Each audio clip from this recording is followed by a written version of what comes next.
Eco-friendly holiday for all age groups. Eco-friendly celebration ही होळी आपल्याला साजरी करायची आहे. यामध्ये आपल्याला नैसर्गिक रंग घरी कसे करता येतात, घरातील काही वस्तूंचा वापर करून आपल्याला रंग बनवायचे आहेत, ते आज आम्ही या व्हिडिओमध्ये सांगितलेलं आहे. शाळेमध्ये पण प्रात्यक्षिक करून दाखवलेलं आहे. लसण, शाबास. तिनं सांगितलेलं आहे हा आहे बीट पदार्थ, जो की रात्री मी खिसून पाण्यामध्ये भिजू घातलेला आहे. त्यापासून आपल्याला एक नवीन रंग भेटलाय बघा.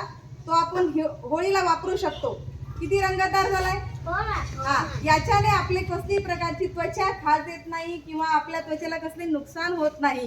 त्याचबरोबर आपल्या जमिनीला, झाडांना, पाना फुलांना, हवेला कसल्याही प्रकारचं प्रदूषण होत नाही. या रंगाचा वापर आपण कशासाठी करू शकतो? होळीसाठी, होळीमध्ये एकमेकावर पाणी फेकण्यासाठी करू शकतो. आणि याच्यामध्ये प्रक्रिया करून जर एखाद्या पावडरमध्ये या पाण्याचे थेंब टाकले तर तो पावडर तोंडाला लावतो, तो गुलाबी रंगाचा होतो. काही काळापुरता, आपल्याला होळी खेळण्यापुरतच पाहिजे, नंतर पाहिजे का? तर तुम्ही अशा प्रकारे इको फ्रेंडली होळी या सणासाठी रंग तयार करू शकता घरच्या घरी. अजून दुसरा रंग कोणी केलाय का? लसण, शाबास. तिनं सांगितलेलं आहे हा आहे बीट पदार्थ, जो की रात्री मी खिसून पाण्यामध्ये भिजू घातलेला आहे. त्यापासून आपल्याला एक नवीन रंग भेटलाय बघा. तो आपण होळीला वापरू शकतो. किती रंगतदार झालाय. याच्याने आपले कसली प्रकारची त्वचा खाज येत नाही किंवा आपल्या त्वचेला कसले नुकसान होत नाही.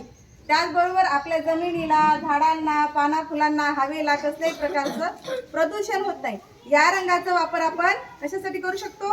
होळीसाठी, होळीमध्ये एकमेकावर पाणी फेकण्यासाठी करू शकतो. आणि याच्यामध्ये प्रक्रिया करून जर एखाद्या पावडरमध्ये या पाण्याचे थेंब टाकले तर तो पावडर तोंडाला लावतो, तो गुलाबी रंगाचा होतो.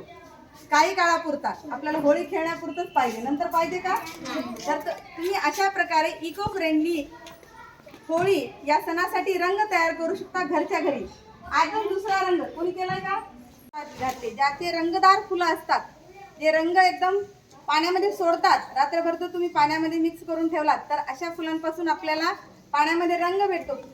पाण्यामध्ये रंग भेटतो, फुलांचा रंग पाण्यामध्ये जातो आणि तो रंग भेटतो. त्यासाठी रंगीबिरंगी फुलं घेतली तिनं. जास्वंदीचं फुल जर पाण्यामध्ये टाकलं तर आपल्याला पिवळा म्हणा, ज्या प्रकारच्या रंगाची जास्वंदी असेल, जास्वंदीला इंग्रजीमध्ये काय शिकलो तर आपण काय म्हणायचं? हायबिस्कस. त्याच्यामध्ये जांभळी आहे, पांढरी आहे, निळी आहे, गुलाबी आहे, सगळ्या रंगाचे आपल्याला भेटू शकतात. आता उदाहरणार्थ हा रंग बघा, हा मी करून आणला, जास्त रंगतदार झालाय. हा कशाचा असेल ओळखा बरं. तुम्ही ओळखता का?